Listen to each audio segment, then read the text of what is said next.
Je suis désolé, j'ai pris la personne avec qui tout ça est parti, parce que c'est quand même Hugues qui, il y a 1 an et demi, a décidé qu'il voulait bien passer une partie de son temps éveillé non rémunéré à s'occuper d'un sujet qui faisait un peu plus sens que de faire croître les profits de British Telecom et de ses petits copains. Et je l'en remercie.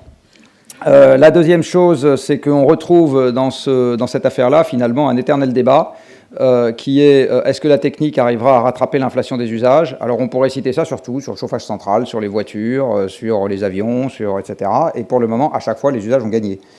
C'est-à-dire que dans toutes les explosions d'usage qu'on a pu constater jusqu'à maintenant, il y a toujours eu la même tentation. Et alors cette tentation, je l'attribue au fait qu'en démocratie, on n'a pas envie d'emmerder les lecteurs. Et donc c'est quand même considérablement plus simple de faire chier l'ingénieur et de faire chier un petit nombre de sociétés en leur disant « faites-moi des trucs efficaces » que de faire chier les lecteurs, c'est-à-dire le consommateur. Donc c'est toujours très très difficile, et ça va être notre défi, de réglementer l'usage. Et c'est très intéressant de constater que dans ce débat qui a suivi la conclusion principale de ce rapport, qu'il faut s'occuper des usages, tout le monde a parlé de technique. Tout le monde a parlé de technique. Toutes les questions ont été posées sur la technique. Voici, est-ce qu'on va... Alors, il y a 2 ou 3 personnes qui ont posé... Alors, moi, j'ai beaucoup aimé la saillie, tu me permettras ce mot en les circonstances. d'Henri sur les financements de cette noble maison sur la fibre optique. Moi, il y a longtemps que je pense la même chose. C'est-à-dire que je me dis que quand même, je trouve ça extraordinaire qu'on présente comme un progrès formidable, qu'on ait de la plus haute définition sur, non pas les chats, mais je ne dirai pas le reste.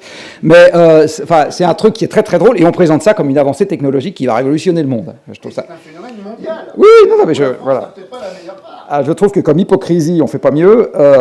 Voilà. Donc la question de comment est-ce qu'on va réussir à s'imposer des limites sur les usages est une question aujourd'hui non résolue. Mais quel que soit le domaine dans lequel on regarde. Alors moi, une anecdote que j'aime beaucoup, que j'enseigne à mes étudiants sur les ordinateurs, qui dans cette salle se rappelle de ce qu'est l'ENIAC? Ça a été le premier ordinateur au monde. D'accord ?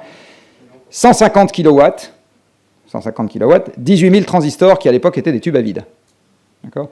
Tous les ordinateurs portables que vous avez ici, là, ont des dizaines de millions de transistors et ça consomme 20 watts, 15 watts, 25 watts. Donc on a gagné un facteur 1 million à 10 millions sur l'énergie consommée par transistor, et on a fait exploser la quantité totale d'électricité consommée par les ordinateurs, qui était juste l'ENIAC au début des années 50 ou à la fin des années 40, je ne me rappelle jamais, en quelques pourcents, si on rajoute la fabrication, de l'énergie qu'on consomme dans le monde. Donc ma conclusion, la première, c'est arrêtons de chercher à rentrer dans le problème par l'amélioration technique.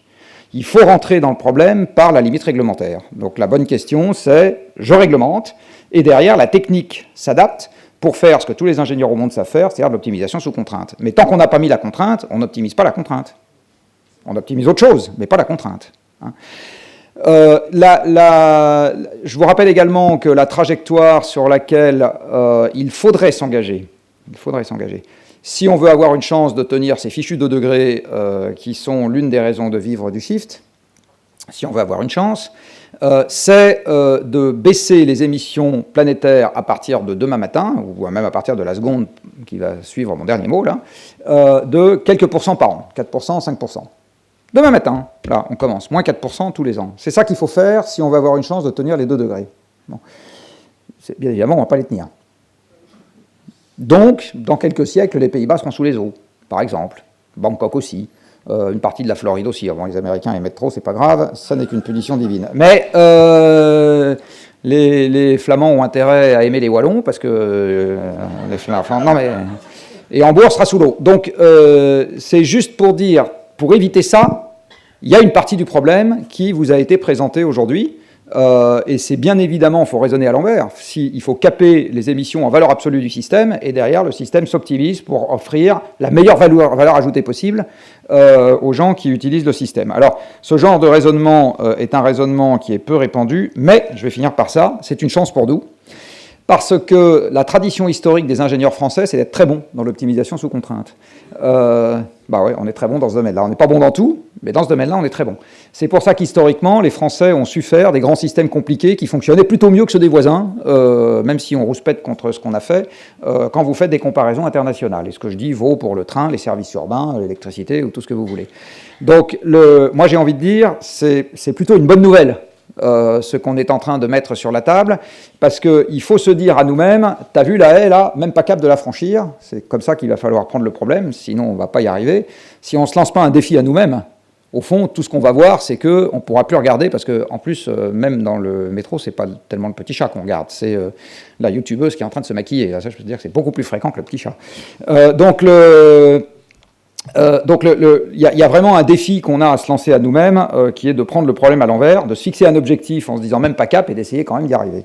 Parce que si on ne fait pas ça, je pense qu'à part faire des réunions très sympathiques dans cette salle, qui va être suivie par un cocktail très sympathique, malheureusement, on risque de ne pas avancer à la bonne vitesse. Et je rappelle que les 2 degrés dans lesquels on s'inscrit, enfin, ou les 2, ou les 3, ou les 4, peu importe, c'est des émissions qui commencent à baisser demain matin de quelques pourcents par an. Je répète, c'est ça l'objectif. Hein. Et là, vous voyez qu'on est vraiment parti très très vite en sens inverse.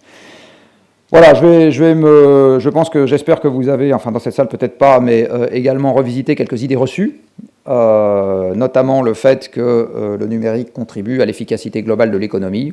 Quand vous regardez l'évolution des indicateurs économiques sur les dernières décennies, on ne voit pas vraiment de rupture au moment où on commence à avoir Internet partout. Ça permet également de revisiter des questions de souveraineté, moi ce que je trouve être un sujet passionnant.